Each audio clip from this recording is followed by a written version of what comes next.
Hi ಎಲ್ರಿಗೂ ನಮಸ್ಕಾರ. ಈ ಬ್ಲೌಸ್ ಡಿಸೈನ್ ಯಾವ ರೀತಿ ಸ್ಟಿಚ್ ಮಾಡ್ಕೋಬೇಕು ಅಂತ ತೋರಿಸ್ತೀನಿ ಬನ್ನಿ. ಮೊದಲಿಗಾದರೆ ಒರಿಜಿನಲ್ ಕ್ಲಾತ್ ಮತ್ತು ಲೈನಿಂಗ್ ಕ್ಲಾತನ್ನು ತಗೊಳ್ಳಿ. ಕಟಿಂಗ್ ವಿಡಿಯೋ ಆದರೆ ನಾನು ಹಿಂದೆ ವಿಡಿಯೋದಲ್ಲಿ ಅಪ್ಲೋಡ್ ಮಾಡಿದ್ದೀನಿ, ನೋಡ್ತಿರೋರಾದರೆ ಹೋಗಿ ನೋಡಿ. ಬಾರ್ಡರ್ ಎಕ್ಸ್ಟ್ರಾ ಇರೋದನ್ನ ಕಟ್ ಮಾಡಿಬಿಡಿ. ಓಪನ್ ಮಾಡ್ಕೊಳ್ಳಿ ಬಟ್ಟೆ ಅನ್ನೋದು, ಒರಿಜಿನಲ್ ಕ್ಲಾತ್ ಅನ್ನೋದು. ಮತ್ತು ಇದ್ರ ಮೇಲೆ ಮಾರ್ಕ್ ಮಾಡಿ ಇಟ್ಕೊಂಡಿದ್ದೀರಿ ನಾವು 3 ಇಂಚಿಗಾದರೆ ಕಟ್ ಮಾಡಬೇಕು ಅಂತ. ಅದನ್ನು ಕಟ್ ಮಾಡಿ ಒಂದು ಸೈಡಿಗೆ ಇಟ್ಕೊಂಡು ಒರಿಜಿನಲ್ ಮೇಲೆ ಆದರೆ ಇಟ್ಕೊಳ್ಳಿ. ನೋಡಿ, ಒರಿಜಿನಲ್ ಆಪೋಸಿಟ್ ಬರೋ ಥರ ಮೊದಲಿಗೆ ಸೆಟ್ ಮಾಡಿಕೊಂಡು ಆ ಕಡೆ ಈ ಕಡೆ ಒಂದೇ ಆಪೋಸಿಟ್ ಬರೋ ಥರ ಹಾಕ್ಕೊಳ್ಳಿ ಕ್ಲಾತ್ ಅನ್ನೋದು. ನೋಡಿ, ಆ ಶೋಲ್ಡ್ರ್ ಮೇಲೇ ಬರೋ ಥರ ಬಾರ್ಡರ್ಸು ನೋಡಿಕೊಂಡು ಸ್ಟಿಚ್ ಮಾಡ್ಕೊಳ್ಳಿ. ಗುಂಡು ಪಿನ್ ಆದರೆ ಹಾಕ್ಕೊಳ್ಳಿ, ಗೊತ್ತಾಗಿಲ್ಲ ಅಂದರೆ ಆ ಕಡೆ ಒಂದು ಗುಂಡು ಪಿನ್ನು ಈ ಕಡೆ ಒಂದು ಗುಂಡು ಪಿನ್ ಆದರೆ ಹಾಕ್ಕೊಂಡು ಇವಾಗ ಸ್ಟಿಚ್ ಮಾಡಿ 1/4 ಇಂಚ್ ಬರೋ ಥರ ಸ್ಟಿಚ್ ಮಾಡ್ಕೊಳ್ಳಿ. ಮತ್ತು ಎಕ್ಸ್ಟ್ರಾ ಬಟ್ಟೆ ಇರೋದನ್ನ ಕಟ್ ಮಾಡಿಬಿಡಿ.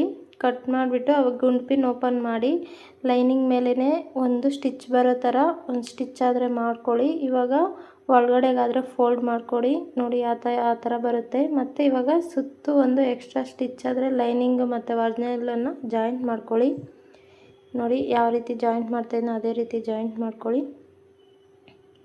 ಮತ್ತು ಕಟ್ ಮಾಡಿಬಿಡಿ. ನೋಡಿ, ಒಂದ್ಸಲಿ ಓಪನ್ ಮಾಡಿ ನೋಡಿ ಕರೆಕ್ಟಾಗಿ ಬಂದಿದೆಯಾ ಇಲ್ಲ ಅಂತ. ಫ್ರಂಟಿಗೆ ತಿರುಗಿಸಿ ಎಲ್ಲ ಕರೆಕ್ಟಾಗಿ ಬಂದಿದ್ದರೆ ಎಕ್ಸ್ಟ್ರಾ ಪೀಸಸ್ ಎಲ್ಲ ಕಟ್ ಮಾಡಿ ಸೈಡ್ಗೆ ಇಟ್ಕೊಳ್ಳಿ. ಇದೇ ಥರ ಇನ್ನೊಂದೂ ಸ್ಟಿಚ್ ಮಾಡ್ಕೊಳ್ಳಿ. ನೋಡಿ, 2 ಸ್ಟಿಚ್ ಮಾಡ್ಕೊಂಡಿದ್ದಾದಮೇಲೆ ನೋಡಿ ಎಕ್ಸ್ಟ್ರಾ ದಾರಗಳೇನಾದರೂ ಇದ್ದರೆ ಕಟ್ ಮಾಡಿಬಿಡಿ. ಮಾಡಿದಾದಮೇಲೆ ಇದಕ್ಕೆ ಯಾವ ರೀತಿ ಪಟ್ಟಿ ಅನ್ನೋದು ಅಟ್ಯಾಚ್ ಮಾಡಬೇಕು ಅಂತ ಹೇಳ್ತೀನಿ. ನೋಡಿ, ಕೆಳಗಡೆ 1 ಇಂಚಷ್ಟು ಪಟ್ಟಿ ಆದರೆ ತಗೊಂಡು ಒಂದು ಸ್ಟಿಚ್ ಆದರೆ ಹಾಕ್ಕೊಳ್ಳಿ. 1/4 ಇಂಚ್ ಆದರೆ ಬಿಟ್ಟು. ನೋಡಿ, ನಾನು ಯಾವ ರೀತಿ ಹಾಕ್ತಾಯಿದ್ದೀನಿ ಅದೇ ರೀತಿ ಹಾಕ್ಕೊಂಡು ಮತ್ತೆ ಲೈನಿಂಗ್ ಓಪನ್ ಮಾಡಿ ಲೈನಿಂಗ್ ಮೇಲೆ ಒಂದು ಸ್ಟಿಚ್ ಬರೋ ಥರ ಸ್ಟಿಚ್ ಮಾಡ್ಕೊಳ್ಳಿ. ನಿಮ್ಗೆ ಇದಕ್ಕೆ ಕ್ಯಾನ್ವಾಸ್ ಆದರೂ ಹಾಕ್ಕೋಬೋದು, ಇಲ್ಲಾಂದರೆ ಪೈಪಿಂಗ್ ಆದರೂ ಕೊಡ್ಬೋದು. ನಾನಾದರೆ ಬಟ್ಟೆ ಆದರೆ ಹಾಕಿ ಸ್ಟಿಚ್ ಮಾಡ್ತಾಯಿದ್ದೀನಿ. ಮತ್ತು 1/2 ಇಂಚ್ ಫೋಲ್ಡ್ ಮಾಡಿ ಒಳಗಡೆಗಾದರೆ ಮಡಚಿ ನೋಡಿ ಆ ಥರ ಫಿನಿಶಿಂಗ್ ಬರುತ್ತೆ. ಅದನ್ನು ಎಮ್ಮಿಂಗ್ ಮಾಡ್ಕೋಬೇಕು. ಎರಡೂ ಅದೇ ಥರ ಮಾಡಿಕೊಂಡು ಎಕ್ಸ್ಟ್ರಾ ಪೀಸಸ್ ಏನಾದರೂ ಇದ್ದರೆ ಕಟ್ ಮಾಡಿಬಿಡಿ. ತುಂಬ ಚೆನ್ನಾಗಿರುತ್ತೆ. ಎಮ್ಮಿಂಗ್ ಮಾಡೋದ್ರಿಂದ ಸ್ಟಿಚ್ ಆದರೆ ಹಾಕೋಕ್ಕೆ ಹೋಗಬೇಡಿ ಮಿಷಿನಲ್ಲಿ, ಇಲ್ಲಾಂದರೆ ಪೈಪಿಂಗ್ ಮಾಡ್ಕೊಳ್ಳಿ.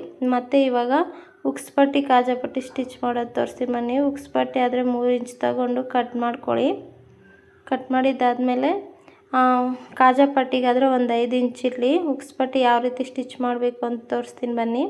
ಟೈಲರಿಂಗ್ ಅನ್ನೋದು ಪ್ರತಿಯೊಬ್ಬರು ಕಲ್ತ್ಕೋಬೋದು, ಇಂಟ್ರೆಸ್ಟ್ ಇರಬೇಕು ಅಷ್ಟೇ. ಓದು ಬರಹ ಬಂದಿಲ್ಲ ಅಂದರೂ ಟೈಲರಿಂಗ್ ಮಾಡೋದು ಈಸಿನೇ. ಪ್ರಾಕ್ಟೀಸ್ ಮಾಡಬೇಕು, ಪ್ರತಿಯೊಬ್ಬರು ಕಲ್ತ್ಕೋಬೋದು. ಬ್ಲೌಸ್ ಪೀಸು ಮೇಲೆ ಲೈನಿಂಗ್ ಇಟ್ಕೊಂಡು ಸ್ಟಿಚ್ ಹಾಕ್ಕೊಳ್ಳಿ 1/4 ಇಂಚಷ್ಟು. ಅದ್ರ ಮೇಲೇ ಸ್ಟಿಚ್ ಬರೋ ಥರ ಇನ್ನೊಂದು ಸ್ಟಿಚ್ ಹಾಕ್ಕೊಂಡು 1/2 ಇಂಚ್ ಇಟ್ಕೊಂಡು ಮಡ್ಚ್ಕೊಂಡು ನೀಟಾಗಿ ಒಳಗಡೆಕ ಸ್ಟಿಚ್ ಆದರೆ ಮಾಡ್ಕೊಳ್ಳಿ. ನೀಟಾಗಿ ನೋಡ್ಕೊಂಡು ಮಾಡ್ಕೊಳ್ಳಿ.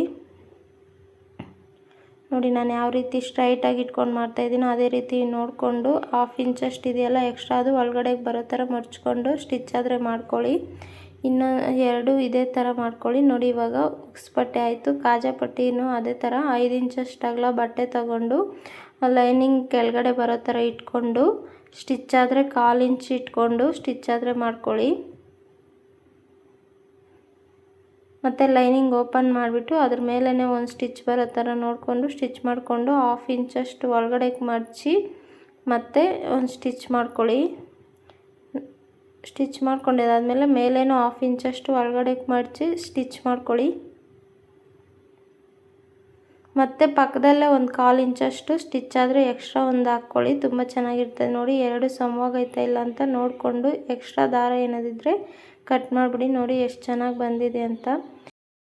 ಫ್ರಂಟ್ ಪಾರ್ಟ್ ಆದರೆ ಯಾವ ರೀತಿ ಸ್ಟಿಚ್ ಮಾಡ್ಕೋಬೇಕು ಅಂತ ಹೇಳ್ತೀನಿ. ಮೊದಲಿಗಾದರೆ ಡಾಟ್ ಮೇಲೆ ಮಾರ್ಕ್ ಮಾಡಿರೋದ ಮೇಲೆ 2 ಕಡೆ ಮಾರ್ಕ್ ಬೀಳೋ ಥರ ಮಾರ್ಕ್ ಮಾಡ್ಕೊಳ್ಳಿ. ಮತ್ತು ಅದ್ರ ಮೇಲೆ ಸ್ಟ್ರೈಟಾಗಿ ಮಾರ್ಕ್ ಮಾಡಿರೋದ್ರ ಮೇಲೆ ಒಂದು ಸ್ಟಿಚ್ ಆದರೆ ಹಾಕ್ಕೊಳ್ಳಿ. 2 ಕಡೆನೂ ಹಾಕ್ಕೊಳ್ಳಿ ಒಂದೇ ಥರ. ಮತ್ತು ಅದನ್ನು ಮಡಚಿ ನೀಟಾಗಿ ಸ್ಟಿಚ್ ಮಾಡ್ಕೊಳ್ಳಿ. ಪಾದ ಎತ್ತಿ ಸೂಜಿನ ಕೆಳಗೆ ಇಡಿಸಿ ಸ್ವಲ್ಪನೇ ಬರೋ ಥರ ಸ್ಟಿಚ್ ಮಾಡ್ಕೊಳ್ಳಿ. 2 ಕಡೆ ಅದೇ ರೀತಿ ಸ್ಟಿಚ್ ಮಾಡ್ಕೊಂಡು 1 ಇಂಚಷ್ಟು ಕ್ರಾಸ್ ಪಟ್ಟಿ ತಗೊಂಡು ಪಟ್ಟಿಯನ್ನು ಸ್ಟಿಚ್ ಮಾಡಿ ಕೆಳಗಡೆ ಸೊಂಟದ ಹತ್ರ ನೋಡಿ ನಾನು ಯಾವ ರೀತಿ ಸ್ಟಿಚ್ ಮಾಡ್ತಾಯಿದ್ದೀನಿ ಈ ರೀತಿ ಸ್ಟಿಚ್ ಮಾಡ್ಕೊಳ್ಳಿ. 1/4 ಇಂಚಷ್ಟು ಬಿಟ್ಟು ಸ್ಟಿಚ್ ಮಾಡ್ಕೊಳ್ಳಿ. ಏನಾದರೂ ಡೌಟ್ಸ್ ಇದ್ದರೆ ಕಾಮೆಂಟ್ ಮಾಡಿ, ನಾನು ನೆಕ್ಸ್ಟ್ ವೀಡಿಯೋದಲ್ಲಾದರೆ ತಿಳಿಸ್ತೀನಿ. ಮತ್ತು ಅದನ್ನು ಓಪನ್ ಮಾಡಿ ಕಚ್ಚಿರೋ ಕಡೆ ಲೈನಿಂಗ್ ಕಡೆ ಅದ್ರ ಮೇಲೇ ಸ್ಟಿಚ್ ಬರೋ ಥರ ಒಂದು ಸ್ಟಿಚ್ ಆದರೆ ಮಾಡಿಕೊಂಡು 1/2 ಇಂಚಷ್ಟು ಮಡಚಿ ಒಂದು ಸ್ಟಿಚ್ ಆದರೆ ಮಾಡ್ಕೊಳ್ಳಿ. ನೋಡಿ ಅದೇ ರೀತಿ ಸ್ಟಿಚ್ ಮಾಡ್ಕೊಂಡು ಎಕ್ಸ್ಟ್ರಾ ಇರೋ ಬಟ್ಟೆನೆಲ್ಲನೂ ಕಟ್ ಮಾಡಿಬಿಡಿ.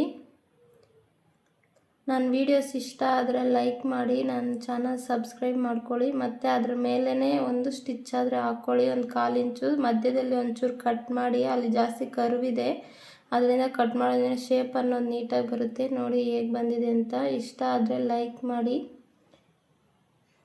ಫ್ರಂಟು ಬ್ಯಾಕ್ ಆದರೆ ತೊಗೊಂಡು ಶೋಲ್ಡರ್ ಅನ್ನೋದು ಅಟ್ಯಾಚ್ ಮಾಡಿಕೊಂಡು ಸ್ಲೀವ್ಸ್ ಅನ್ನೋದು ಅಟ್ಯಾಚ್ ಮಾಡ್ಕೊಳ್ಳಿ. ನಿಮ್ಗೆ ಸ್ಲೀವ್ಸ್ ಅಟ್ಯಾಚ್ ಮಾಡಿರೋದು ಮತ್ತು ಪಫ್ ಸ್ಲೀವ್ಸ್ ಇಟ್ಟಿರೋದಾದರೆ ನಾನು ಹಿಂದೆ ವೀಡಿಯೋ ಆದರೆ ಅಪ್ಲೋಡ್ ಮಾಡಿದ್ದೀನಿ ನನ್ನ ಯೂಟ್ಯೂಬ್ ಚಾನಲಲ್ಲಿ, ಹೋಗಿ ನೋಡಿ. ಇದರಲ್ಲಿ